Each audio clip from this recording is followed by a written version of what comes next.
Three, two, one. Hello, cuties. Welcome to another episode of Brown Girl Unscripted. It's your girl Rucha, and in today's episode, we have a very special guest. Her name is Alisha Gupta.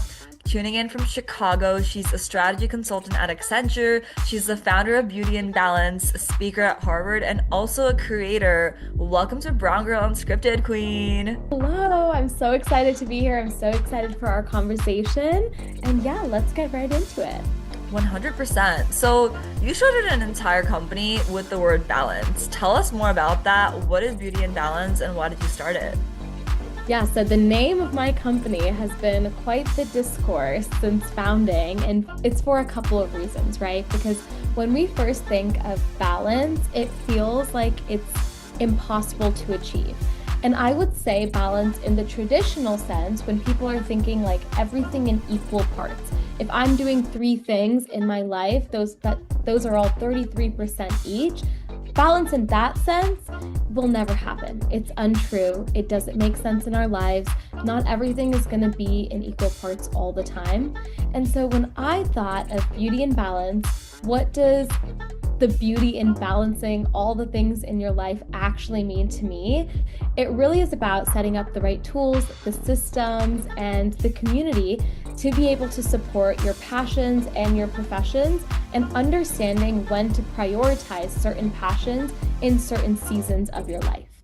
And so there might be a time in my life where I'm doing dance a little bit more. So my modeling or my keynote speaking takes the back seat. There was 9 months of my life where I didn't have a full-time job. I had just graduated from college, and I could put my creativity and my passions first. So I was taking up so many more freelance gigs, and then that became my prioritization. So it really is about understanding what's in your cup currently, what can you handle, what are the things you're prioritizing for the next milestone in your life, and how are you balancing those, and different things can flow in and out of rotation. And then the other piece of discourse, which is kind of just a funny aside, is that people still think that I run a beauty company because of the word beauty and balance. But here, I'm all here for it because it honestly has gotten me into like the fashion and beauty space and has been so much fun connecting with that side of creators and creativity. But no, it is really just a community for multi-hyphenates to figure out how to balance their passion and their profession and really monetize those passions and make it real for themselves. I love that. And it sounds like you have a good system going. When you talked more about monetizing your passions and what it looks like to prioritize, what has that been like from day one? I mean, just starting the company in itself is a lot of work. Any entrepreneurs listening to the podcast right now, just filling out the LLC form is just really nerve-wracking. But for you, what was that process like in the beginning when you were just making those baby steps? Definitely. I came to the approach of beauty and balance as I want to test the waters. I'm definitely a type of person that will just try something, see whether it works, fail fast and forward, iterate really fast, and then keep going versus, set up a whole foundation and then you don't really know what your customer wants or you don't really know what your community wants, but you've spent a year building something. And so what I decided to do is I knew I had this problem that I was facing in my own life where I was starting a full-time job in strategy consulting. I really wanted to keep professionally dancing and I loved to keynote speak and I was getting invited to conferences. So how could I balance everything in my life? I just wanted to start discourse around it. I wanted a community platform to be able to chat, like what are other multi-hyphenates doing? And it was really at a time where a lot of people are starting to understand, like maybe my 9 to 5 isn't fulfilling all the parts of me. And so that conversation started to increase on social media and I was like, this is the perfect time. It was going to be a podcast, but I didn't want to go all in on one thing quite yet. And so what I did is I just created a community platform. So in the beginning, it was not supposed to be a business. It was really just a community for people to be able to engage in that type of conversation and have a support system. But in the back of my head, as every good entrepreneur is doing, I'm already thinking like, okay, how is this sustainable? Do I want to monetize? If so, what are the avenues I have? So for the first year, my biggest priority was let's just build engagement. let's do 1 year, let's host events, let's talk to our community face on face. Let's see who are actually the people in our community. What's that niche? What does that target look like? And that was my first priority for a whole year. And in the background, I'm starting to test around okay, is this a stream that can be monetized? Do I want to monetize from our community? Do I want to have them pay a subscription for a membership? Do I want to go the products route? And so in the background, while building engagement, those were the things going and spinning in my head. So I don't think it was ever the first thing I was pushing was how to finance, how to build a product, but it was definitely not forgotten either. Okay, makes sense. Sounds like you did a lot of iteration and focused a lot on just getting to the ideal customer, sounds like. 100%. Okay, and we also talked about how you spoke at Harvard. Tell us a little bit more about what that was like. That's so exciting, such a great milestone. Congratulations, by the way. How did you get into it? I'm sure a lot of people want to speak at Harvard, so happy to hear your story. Yeah, it was a whirlwind. I started speaking a while ago. And so I would say I was a keynote speaker before I was even the founder of Beauty and Balance. Keynote speaking to me came when I was 18 years old, and I have a lot of podcasts and episodes out there if you want to do a deep dive for yourself. But I started a podcast when I was 18 around cyberbullying and social impact stories. So I always knew that speaking and using my voice was one of my biggest assets. And I'm a huge believer, once you figure out what your strengths are, lean into them to build whatever else you want to in your life. So I was really leaning into this world of keynote speaking. From podcasting, it went into interviewing at movie and film premieres. Then it went into conferences. I started getting invited to speak on different things: youth empowerment, social impact, what it meant to be a woman in business at smaller conferences in different states and cities. And throughout this whole process, I would build an online brand and an online portfolio. And I think that is what landed me ultimately speaking at Harvard, because the people on the Harvard Women in Business conference team had seen some of my past work, and that's kind of how the connection formed. And it was just at that point a matter of figuring out what is the right topic to speak on. It just so happened at that time I was already building a curriculum for Beauty and Balance, a step-by-step on how to actually prioritize your passions, what does productivity look like in different lives, and how to build a personal brand. And that was something I always wanted to do, was kind of turn our content into a curriculum. And so the stars kind of aligned, and I was able to teach a 45-minute workshop during the conference to over 350 girls that had come from all over the nation and some Harvard undergrads. And it was just an amazing opportunity. It's still surreal to see who I was up on stage with and the other people at that conference, but I think it definitely validates the idea and the need for something like Beauty and Balance. I love that. No, that's so exciting. It sounds like you've really been public speaking for quite a long time, and I'm sure with having a voice in the public like that and just, pursuing all the things you're pursuing, have there been any moments where you felt misunderstood? Yes. So Yeah.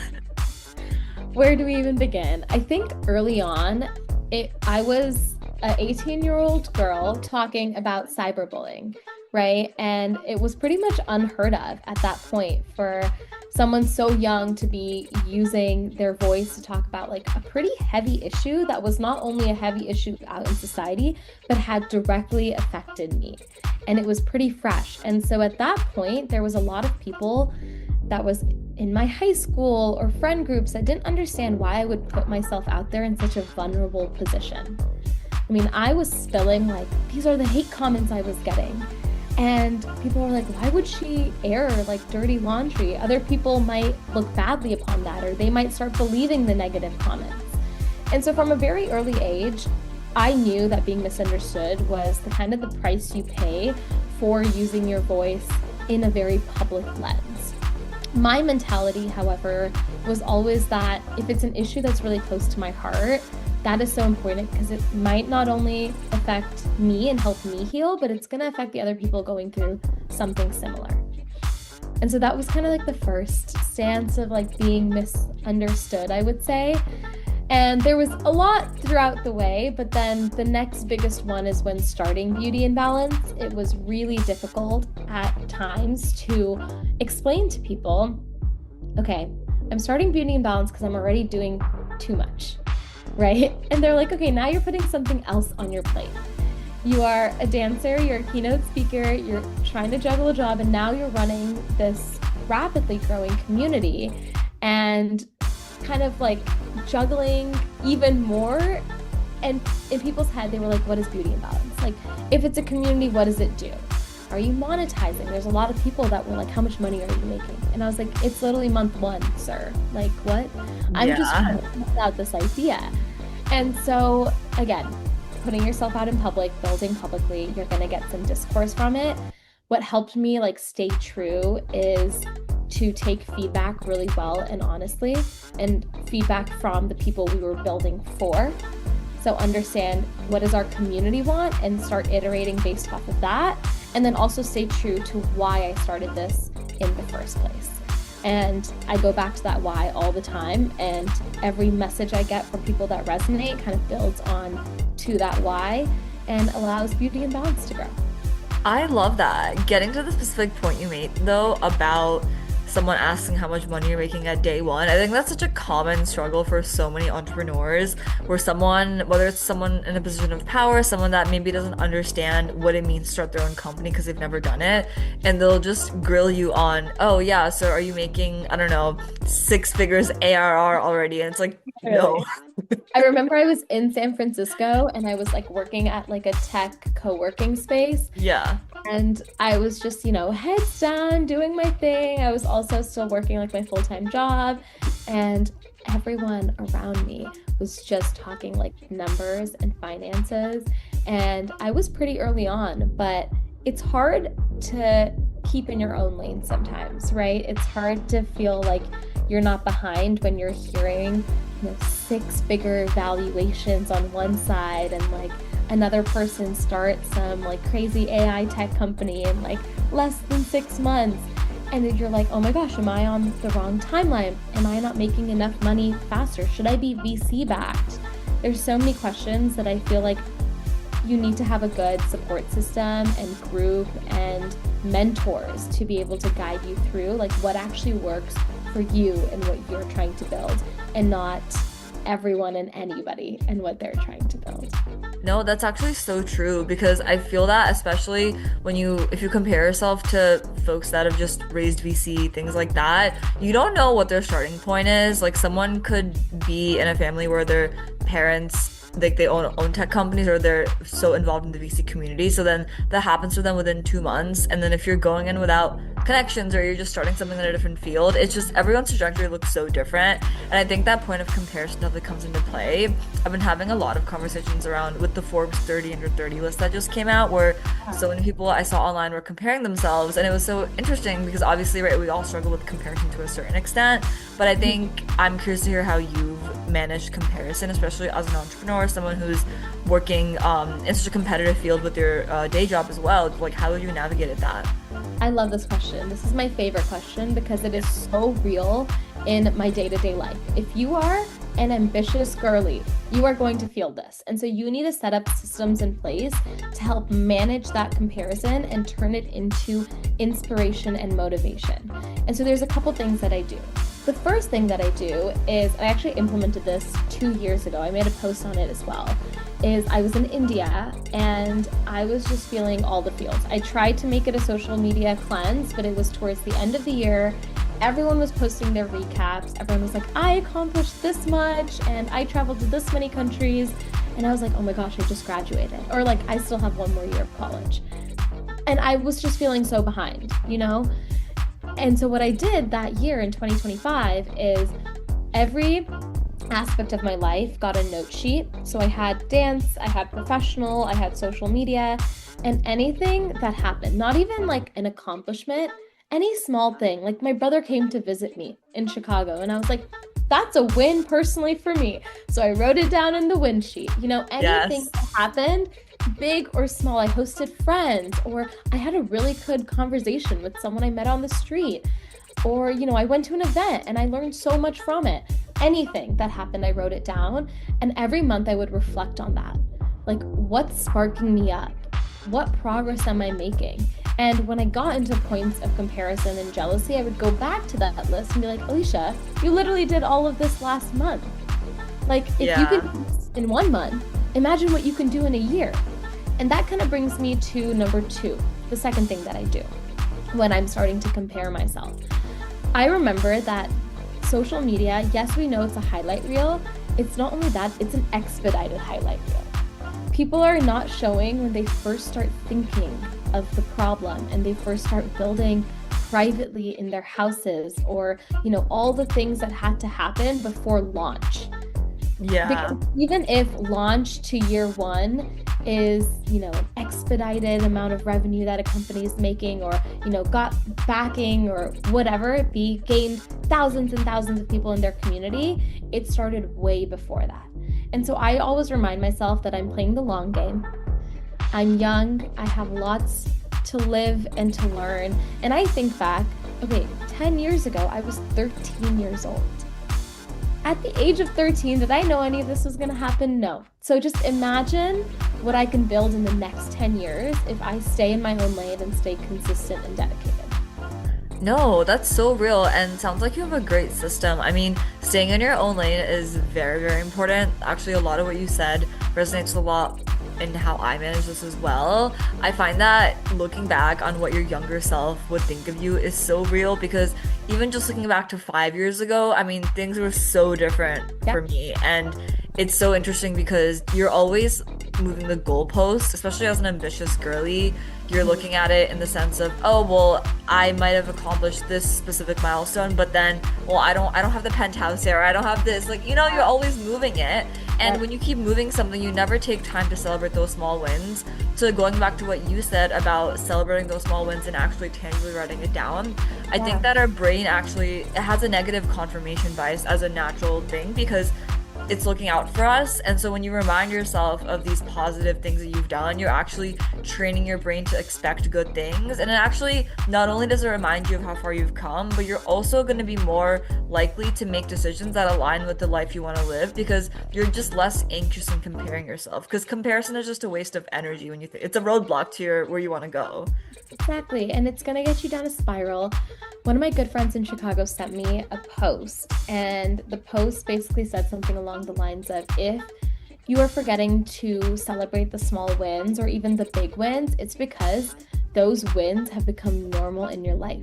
And what a blessing it is to have our big accomplishments and dreams become our norm. Right? That's so true. And if you can reframe your mind, like, okay, I spoke at Harvard and I spoke at it, I got to celebrate, but right when I was done, I was like, okay, what other universities am I taking this to? Yeah, Columbia. That is where my brain went. And I was like, Alisha, like, that is the norm for you now. And imagine like how grateful it is and how much you should pride yourself and just give thanks to yourself for getting yourself there, right? And allowing that to be the norm for you. 100%. Yeah, that's a really good point, actually, because when it becomes the norm, you don't realize that it took a lot to get here. It's amazing. And we don't thank ourselves enough, I think, for our accomplishments, and we should. Yeah. Do you do anything to celebrate outside of like writing the accomplishments down? That's a tough one for me. Me too. I feel like I'll do the occasional like toast with friends and family. But recently I've been trying to figure out like ways that I could be more intentional in my gratitude towards others and myself. That's not just like, okay, let's go out for dinner and like make it something. So what I started doing is hosting my friends over, but theming that night for some accomplishment. And so I did a huge like Beauty and Balance turns 1 and also 1 year of being in Chicago. And I invited everyone really close and dear to me. And I partnered with, the brands that I partnered with for my national personal branding tour. And it felt like a very full circle moment.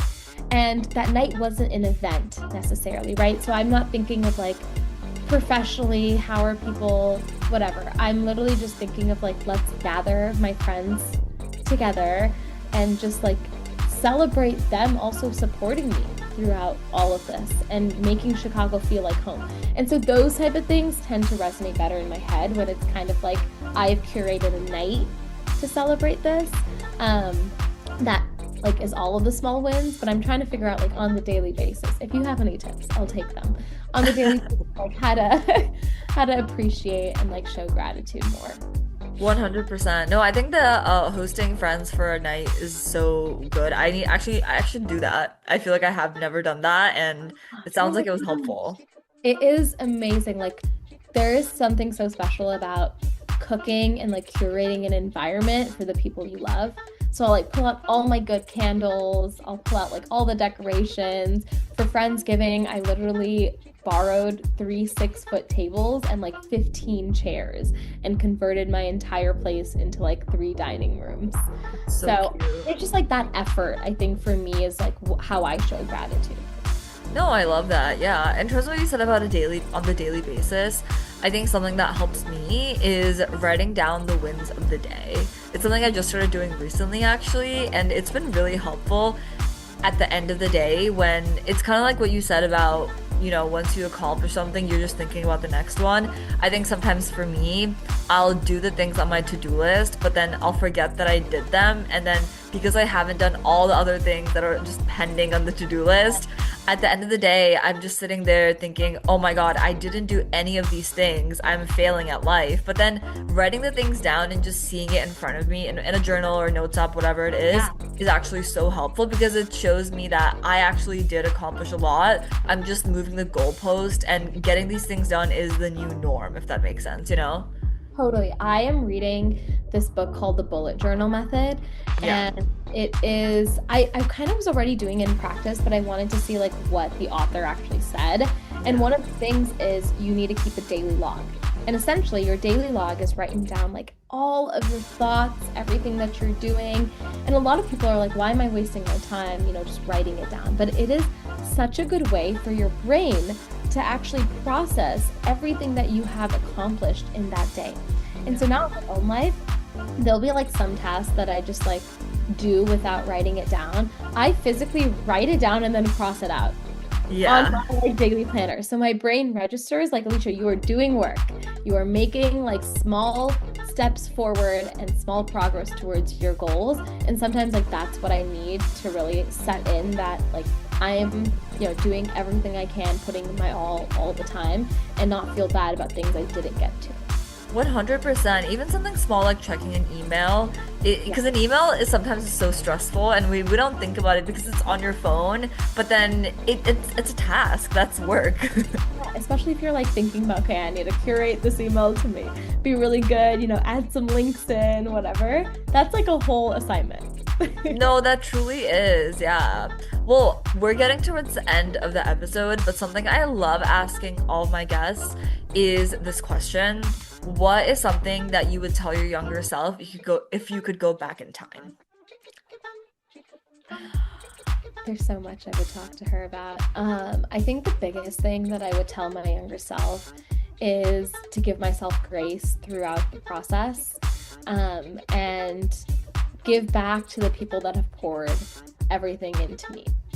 The first one about grace for me, I grew up in the Bay Area. I grew up in a very like rat race environment. People are always achieving more and doing more. And I think it set me up for success, honestly. I think it made me very motivated.